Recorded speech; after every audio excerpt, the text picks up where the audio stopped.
सार बचन राधा स्वामी वार्तिक भाग पहला दफा 66।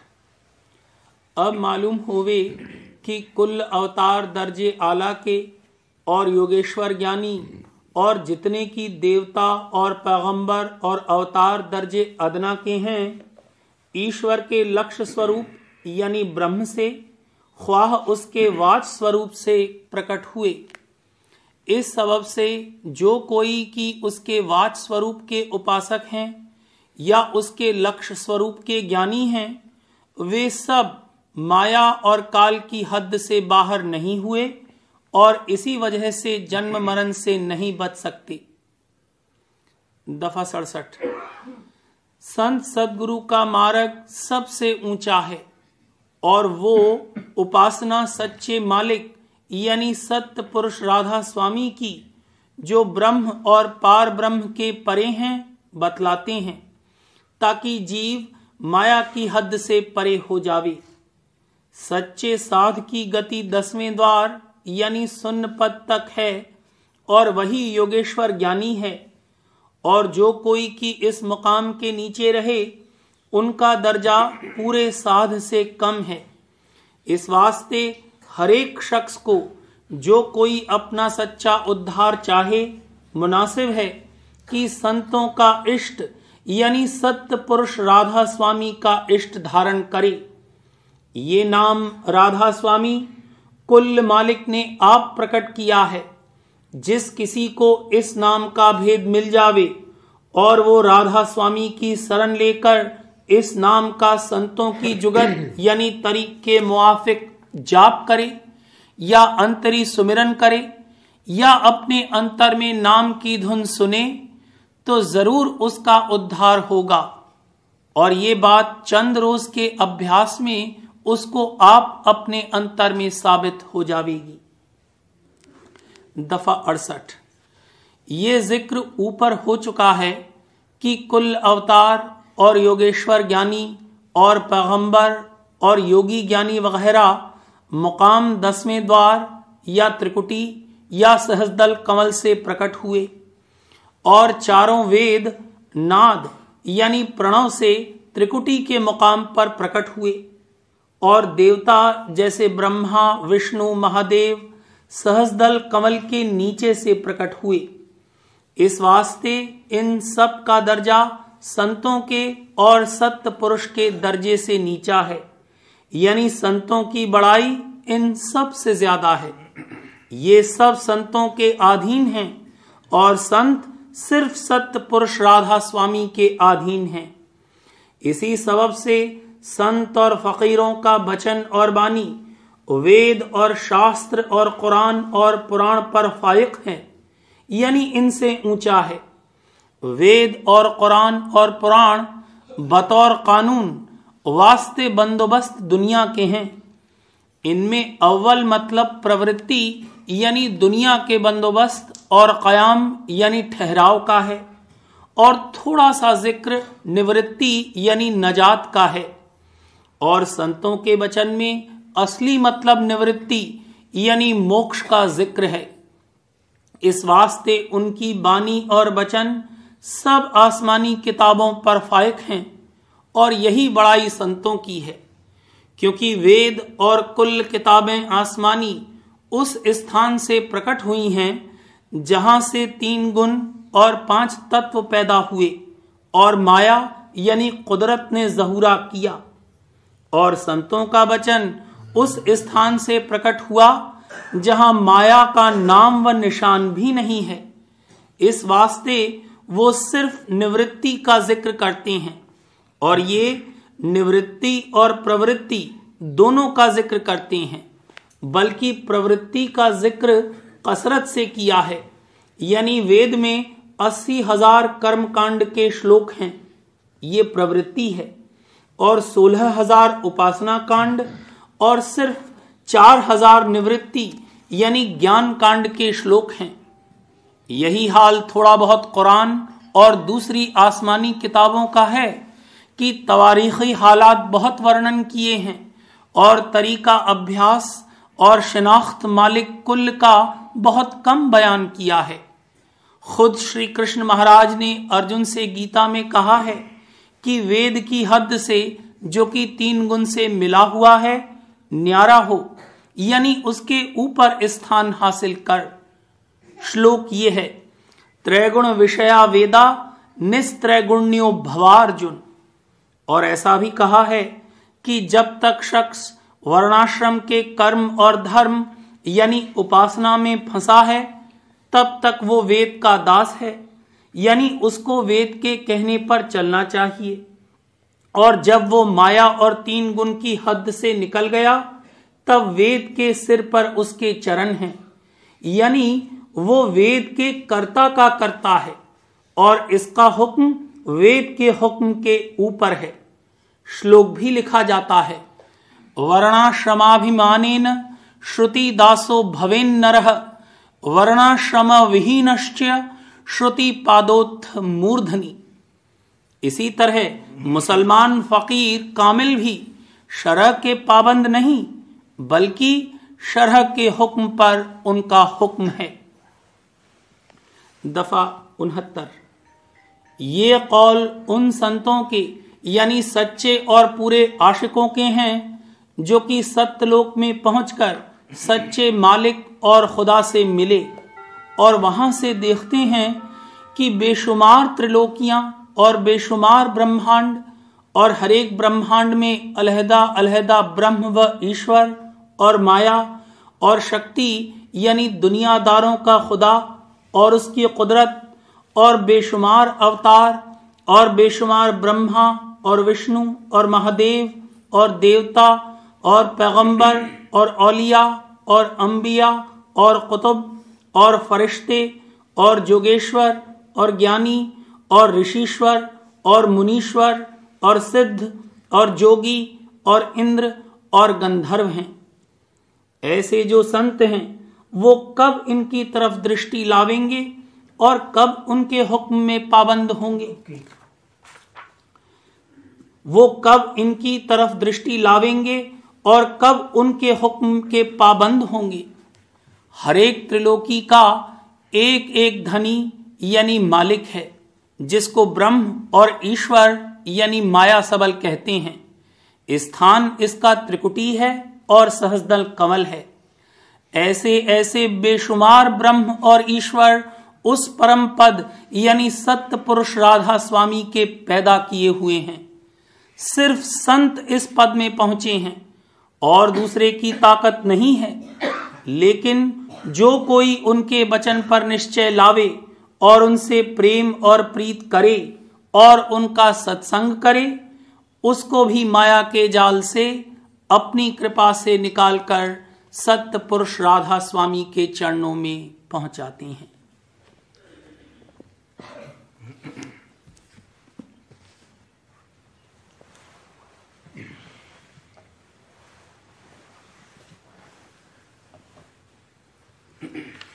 प्रेम पत्र राधा स्वामी भाग चौथा, हितोपदेश प्रकार 41वां। अपने तन की सफाई और श्रृंगार बहुत तवज्जो के साथ हर कोई करता है, पर अपने अंतरी स्वरूप की भी सफाई और आरास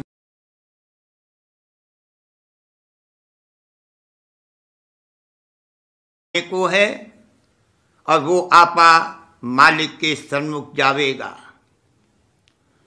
दुनिया में बहुत से लोग अपनी देह की सफाई और श्रृंगार और आरास्तगी करते हैं और साफ और उम्दा पोशाक पहनते हैं।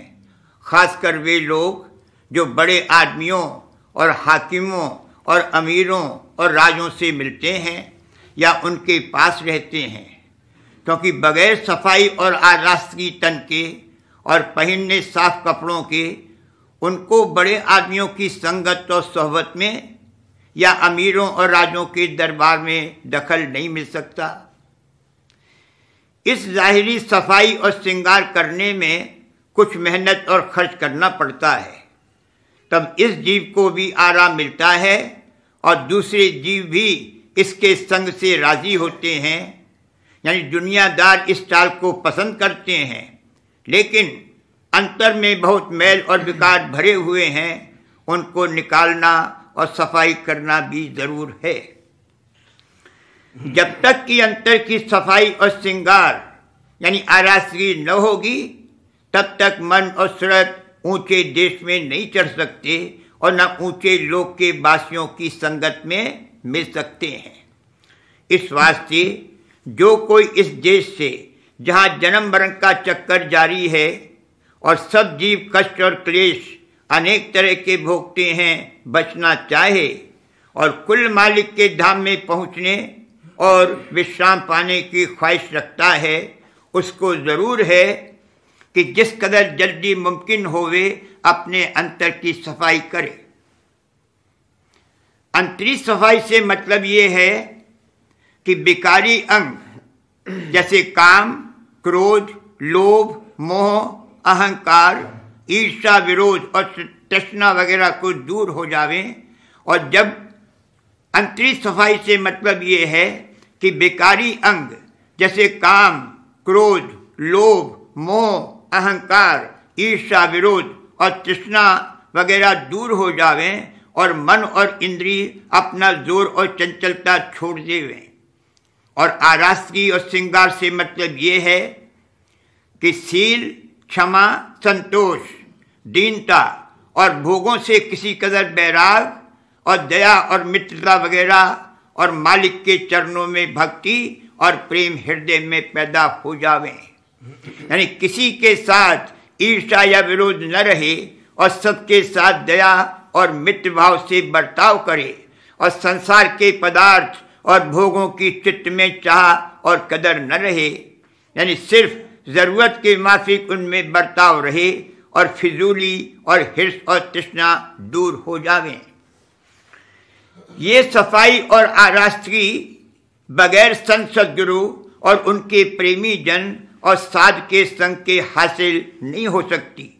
यानी जब तक कि जीव संतों के वचन नहीं सुनेगा और अपने मन में नहीं विचारेगा तब तक संसारी ख्याल और स्वभाव और चाहें और व्यवहार उसके नहीं बदलेंगे। और जब तक संत सद्गुरु से उपदेश लेकर सुरक्षित मार्ग का अभ्यास नहीं करेगा तब तक मन और सूरत का चिमटा और चढ़ाई नहीं होगी और मलिनता यानी नापाक चाहें और आदतें दूर नहीं होंगी।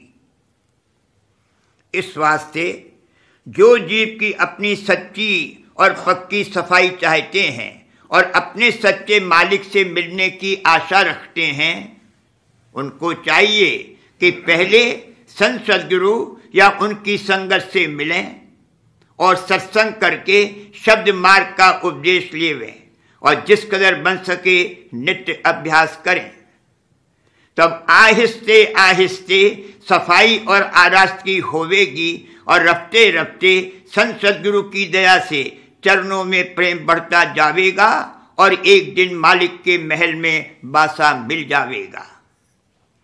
यह काम सब जीवों को चाहे औरत होवे या मर्द जरूर करना चाहिए।